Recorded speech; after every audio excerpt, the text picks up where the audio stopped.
Hello అండి, welcome back to dobbies den. ఈ వీడియోలో వంట రాని వాళ్ళు కూడా చాలా ఈజీగా వేసుకునేలా బన్సీ రవ్వతో స్పాంజ్ దోశలను ఎలా వేసుకోవాలో చూపించబోతున్నానండి.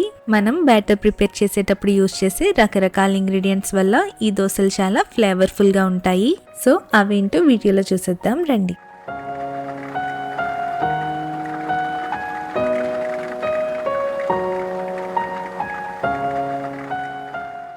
దీనికోసం ముందుగా ఒక బౌల్లో 1 కప్పు బన్సీ రవ్వ, అరకప్పు పెరుగు,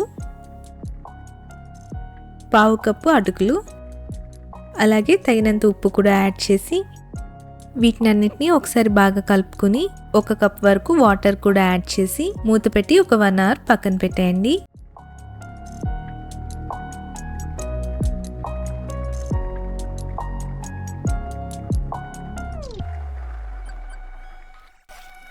వన్ అవర్ తర్వాత వీటిని మిక్సీ జార్లోకి ట్రాన్స్ఫర్ చేసుకొని ఇప్పుడు దీంట్లో 1/2 టేబుల్ స్పూన్ జీలకర్ర, 1 ఇంచ్ అల్లం ముక్కను కూడా యాడ్ చేసుకొని అలాగే 2 పచ్చిమిర్చి ఇంకా రుచికి సరిపడా ఉప్పును కూడా యాడ్ చేసుకొని వాటర్ యాడ్ చేస్తూ వీడియోలో చూపిస్తున్నట్టుగా ఈ కన్సిస్టెన్సీ వచ్చేలా మిక్సీ పట్టుకోండి. ఇప్పుడు దీంట్లో 1/2 టీ స్పూన్ వంట సోడాని కూడా యాడ్ చేసి కొద్దిగా వాటర్ యాడ్ చేసి బాగా మిక్స్ చేసుకోండి.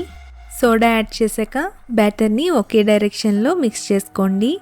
ఇలా చేయడం వల్ల సోడా వల్ల ఫామ్ అయిన ఎయిర్ బబుల్స్ డిస్టర్బ్ అవ్వకుండా ఉండి పిండి లైట్గా ఫ్లఫీగా ఉంటుంది.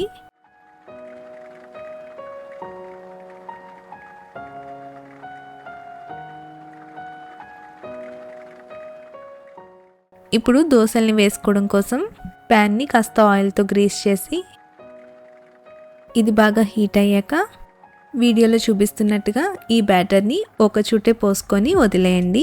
గరిటతో స్ప్రెడ్ చేయొద్దు, అది ఆటోమేటిక్గా కాస్త స్ప్రెడ్ అవుతుందండి. ఇప్పుడు ఆయిల్ కూడా యాడ్ చేసుకొని పైన సర్ఫేస్ అంతా ఇలా డ్రై అయిపోయే వరకు కుక్ చేసుకోండి.